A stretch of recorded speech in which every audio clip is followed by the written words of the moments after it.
Let's take a look at some newspapers this Monday morning. We'll start with the Business Day.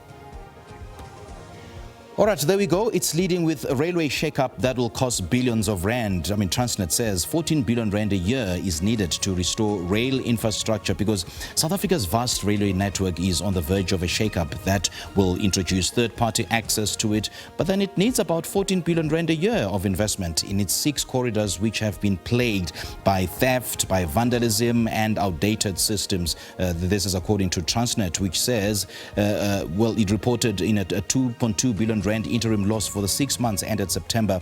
Open rates the country's 21,322 kilometers of rail infrastructure.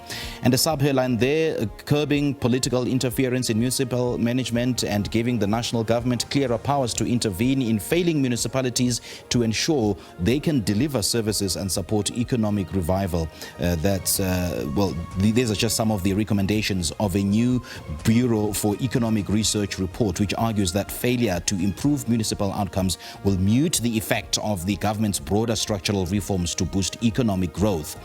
And there we go. There's a picture there of cricket prodigy Kwena Maphaka celebrating after dismissing Babar Azam of Pakistan during day 3 of the second test between South Africa and Pakistan at the Newlands Cricket Ground in Cape Town on Sunday. He did very, very well. Another sub-headline there of heavy penalties in store for the FIC non-compliance. We are told that non-financial businesses and professional firms could face stiff penalties if they neglect to submit risk and compliance returns to the Financial Intelligence Center. Now, this center monitors financial transactions for money laundering or terror financing and plans to impose heavy penalties on firms that fail to submit the required returns. All right, let's take a look at what the Star is leading with this Monday morning. Police to monitor Hartfall lobby group. Now, police in Gauteng and in the Northwest are on high alert after, all right, I just lost my train of thought there, after following threats to business people and contractors at the hands of tender mafias. Now, the year 2025 could be called a devastating year for entrepreneurs, for project managers and contractors as mafia groups continue to violently hijack government projects. I mean, we've had this conversation before, and even police have told the Star that they would be monitoring the situation in Gauteng and the Northwest very, very closely. Tender mafia groups have become a pervasive problem, in South Africa. I mean, undermining the integrity of the procurement process and perpetuating corruption. And perhaps one such group that has been making headlines in recent years is the SA Hartfall lobby group operating in the Northwest province.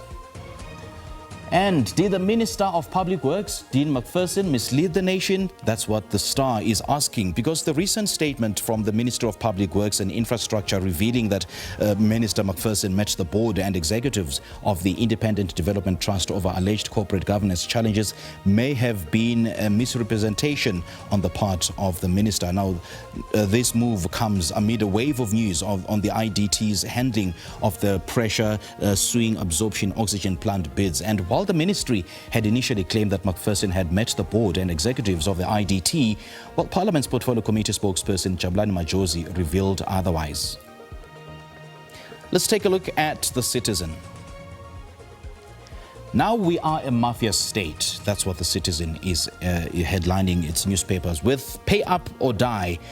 Well, this seems to be the new South African curse, as extortionists target not only businesses but even the disabled and the elderly, starting with kidnapping and then ransom and then blackmail. No wonder South Africa is rated in the world as in the upper quadrant of mafia states, with countries like Mexico. That's according to one expert. And the Citizen is also leading with the picture there of the KKK, or the Tweede Nuwe Jaar in Cape Town, minstrels dancing during the KKK in Cape Town on Saturday. Thousands paraded through the streets in an exuberant century-old carnival rooted in the city's history of slavery, and we're told that as many as 100,000 people graced this particular festival.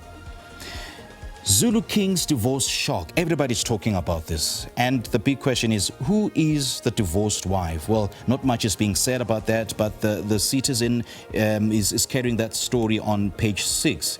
Another fuel price hike weighs heavily. That's on page 7. And on international news, on the Citizen, tuna size of a bike gets 24 million rand. I mean, the top bidder at the Tokyo fish market said they paid 1.3 million US dollars. That's about 24 million rand for tuna yesterday, the second highest price yet paid at an annual prestigious New Year auction.